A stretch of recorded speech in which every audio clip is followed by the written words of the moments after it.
Et bonjour à tous, bienvenue sur la chaîne de l'Hexamonde Crypto. Nous sommes aujourd'hui le lundi 18 décembre 2023, 9h30 à l'heure à laquelle je fais cette vidéo. On va faire un point bien sûr sur le Bitcoin, on va regarder quelques cryptos du top 100. On démarre cette journée et même cette semaine avec une cryptomap qui est toute rouge en fait, hein. Bon, hormis le ASTR et le STX, franchement c'est un peu tristounet. Pourquoi? Parce qu'on a un Bitcoin qui chute de 1,4%, donc forcément tout le reste du marché suit le Bitcoin, donc tout le reste du marché chute, avec quand même un moins 10% du côté du EGLD, fait un peu mal.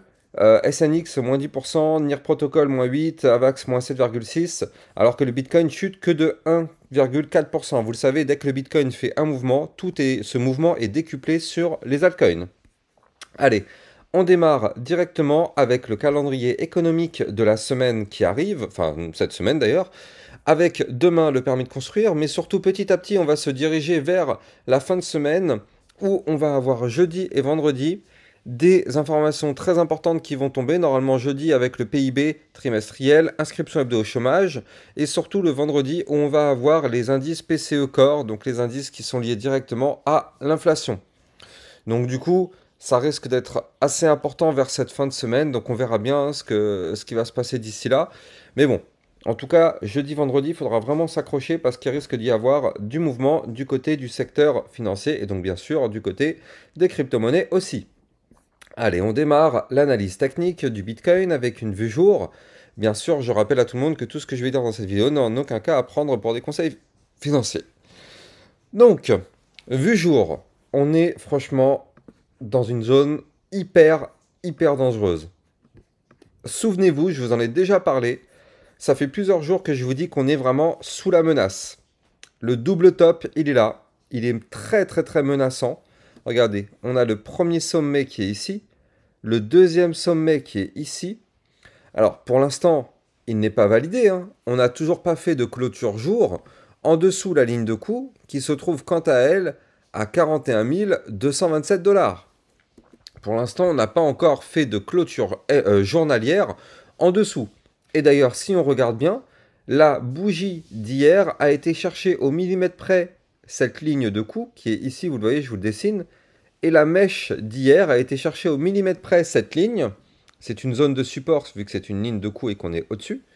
Maintenant, le problème, c'est que aujourd'hui, on tente la cassure. Alors, bon, tant qu'on n'a pas une clôture validée, confirmée, pullback compris en dessous le niveau, ça passe. Maintenant, si jamais on arrive à faire une clôture jour en dessous, là, par contre, il faudra commencer à se poser des questions, et des questions sérieuses, parce que ça voudrait dire qu'on aurait un Bitcoin qui voudrait pousser vers le bas, malheureusement. Et je vous redonne la target de ce double top. De mémoire, c'était les 38 000 et des poussières, voilà.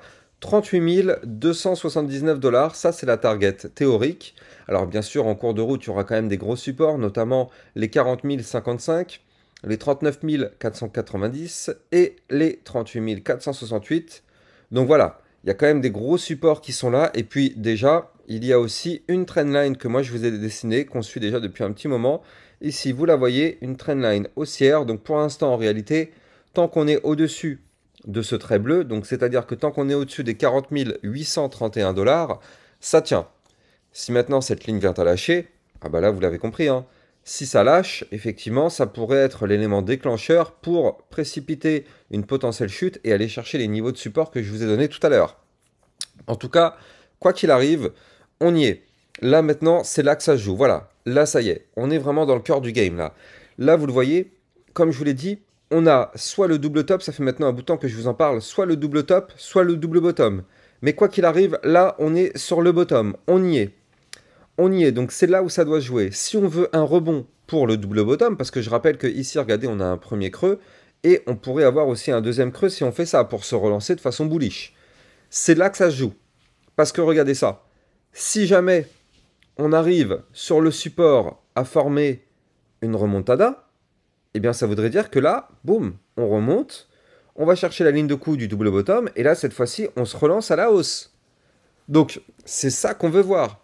Ça va se jouer là, dans les prochains jours. C'est imminent, ça va se jouer là.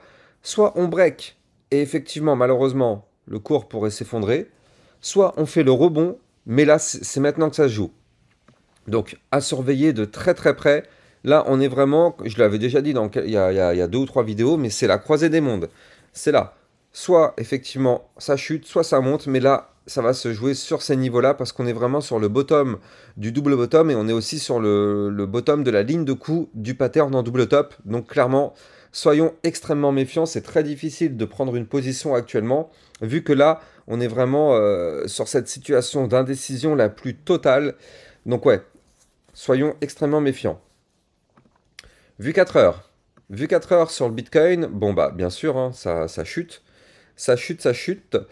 Depuis la cassure de la ligne de tendance haussière, et regardez, hein, je vous l'avais dessiné ce triangle, mais ça je vais pouvoir l'enlever maintenant. Je vous avais dit il y a deux ou trois vidéos que là, il va y avoir une résolution imminente de la cassure de ce triangle. Soit on allait breaker le bas de l'ancien RNGC et on allait pump, soit malheureusement on allait breaker le triangle par le bas et on allait cracher. Je vous avais dit que là ça allait arriver très bientôt et effectivement malheureusement le Bitcoin a décidé de breaker par le bas. Bon, c'est pas tout à fait le scénario qu'on aurait voulu, mais bon, c'est comme ça, c'est le jeu. Donc du coup le Bitcoin s'effondre pour l'instant, vous le voyez, en faisant ce qu'on appelle du trading en éventail, c'est-à-dire que là, j'avais une première ligne de tendance haussière, vous la voyez, qui malheureusement a été breakée. Et ça, je vous l'ai déjà appris. D'ailleurs, je vous ai aussi fait une vidéo formation gratuite en libre accès sur mon site internet sur le trading en éventail. Quand on break la ligne de tendance, eh bien, qu'est-ce qui se passe? On va chercher la suivante. Et regardez, la suivante, elle est ici. Donc, du coup, c'est exactement ce qui s'est passé. On a breaké une ligne de tendance, boum, on va chercher la suivante. Donc là, voilà.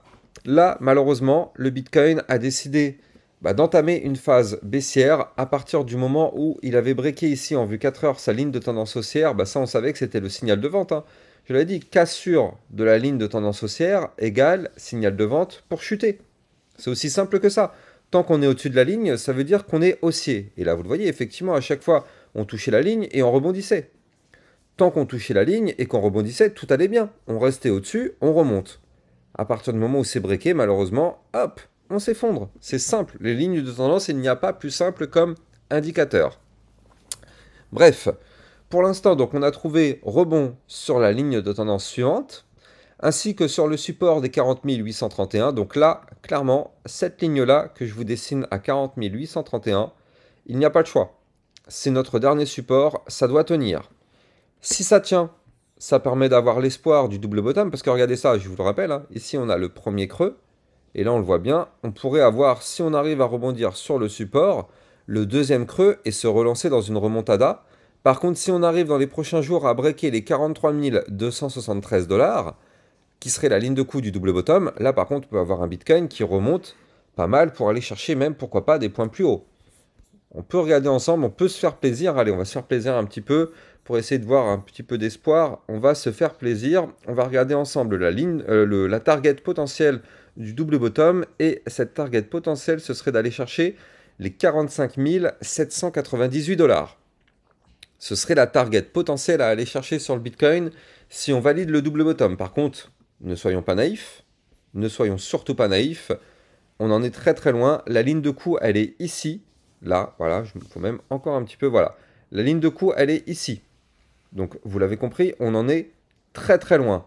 On est beaucoup plus proche de la cassure par le bas que de la cassure par le haut qui se trouve ici. Vu que là, actuellement, on est tout en bas. Donc, ne soyons pas naïfs et surtout, soyons extrêmement prudents. Dès que le Bitcoin chute, tout le marché crypto suit le Bitcoin et chute avec lui. Donc, soyons méfiant. Là, par contre, il n'y a pas d'autres mots à dire. La méfiance avant tout. On est vraiment sur des niveaux clés très, très, très dangereux. Je rappelle que dès que le Bitcoin chute, tout le marché chute avec lui. Donc, voilà. Là, d'ailleurs, on va le voir, hein. Là, regardez ça. On démarre avec l'Ethereum. On démarre sur l'Ethereum. Qu'est-ce qui nous fait notre Ethereum? Eh bien, voilà. Vous le voyez, que du rouge partout. L'Ethereum qui tente malheureusement de breaker son canal ascendant par le bas. Alors je sais que c'est pas quelque chose qui nous fait plaisir, hein. Je sais qu'on aurait tous voulu que ça continue de pump, mais il faut pas se mentir, il y avait quand même une grosse euphorie sur le marché crypto. Et d'ailleurs, attendez, on va regarder un petit indicateur. Sur mon site internet, n'oubliez pas que dans la toolbox, il y a plein de choses très intéressantes, hein. Donc notamment le calendrier économique que je vous ai montré tout à l'heure, mais il y a aussi d'ailleurs le compte à rebours du halving de Bitcoin, regardez ça. Là, c'est vraiment rafraîchi à la seconde près, hein. Donc 123 jours, 1h52 minutes, on aura le halving du Bitcoin. Donc si ça vous intéresse, vous allez regarder sur mon site internet, vous avez le lien en description de vidéo. Comme ça, vous allez trouver la date exacte du halving, le calendrier économique. Et nous, on va regarder un petit coup d'œil sur le Crypto Fear and Greed Index. Et on voit quoi?